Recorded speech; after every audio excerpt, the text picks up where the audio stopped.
నిర్గమకాండము 20వ అధ్యాయము. దేవుడు ఈ ఆజ్ఞలన్నీయు వివరించి చెప్పెను. నీ దేవుడనైన యెహోవాను నేనే దాసుల గృహమైన ఐగుప్తు దేశములో నుండి నిన్ను వెలుపలికి రప్పించి తిని. నేను తప్ప వేరొక దేవుడు నీకుండకూడదు.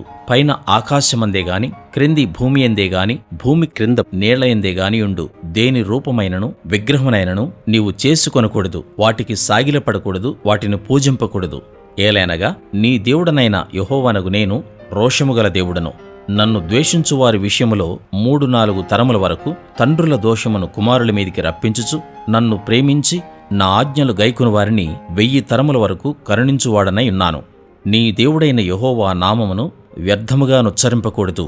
యెహోవా తన నామమును వ్యర్థముగా నుచ్చరింపు వారిని నిర్దోషిగా ఎంచడు. విశ్రాంతి దినమును పరిశుద్ధముగా ఆచరించుటకు జ్ఞాపకముంచుకొనుము. 6 దినములు నీవు కష్టపడి నీ పని అంతయు చేయవలెను. 7వ దినము నీ దేవుడైన యెహోవాకు విశ్రాంతి దినము.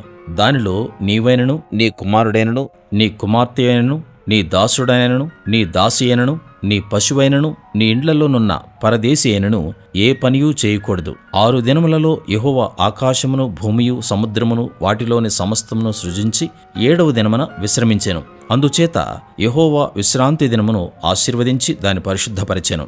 నీ దేవుడైన యెహోవా నీకనుగ్రహించు దేశములో నీవు దీర్ఘాయుష్మంతుడవనట్లు నీ తండ్రిని, నీ తల్లిని సన్మానించుము.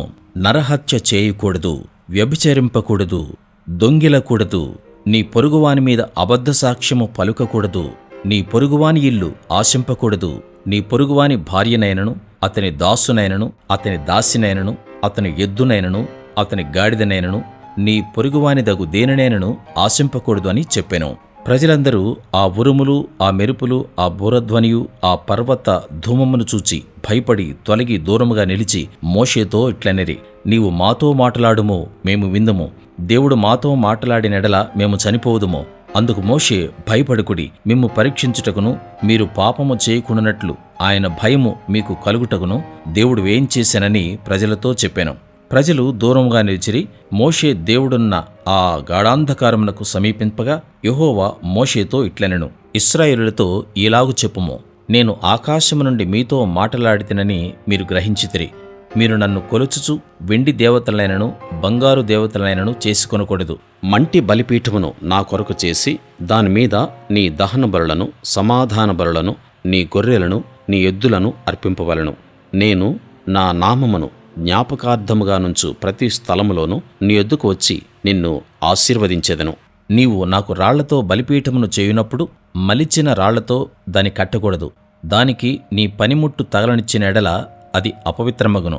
మరియు నా బలిపీఠం మీద నీ దిగంబరత్వము కనబడకుండునట్లు మెట్ల మీదుగా దానిని ఎక్కకూడదు.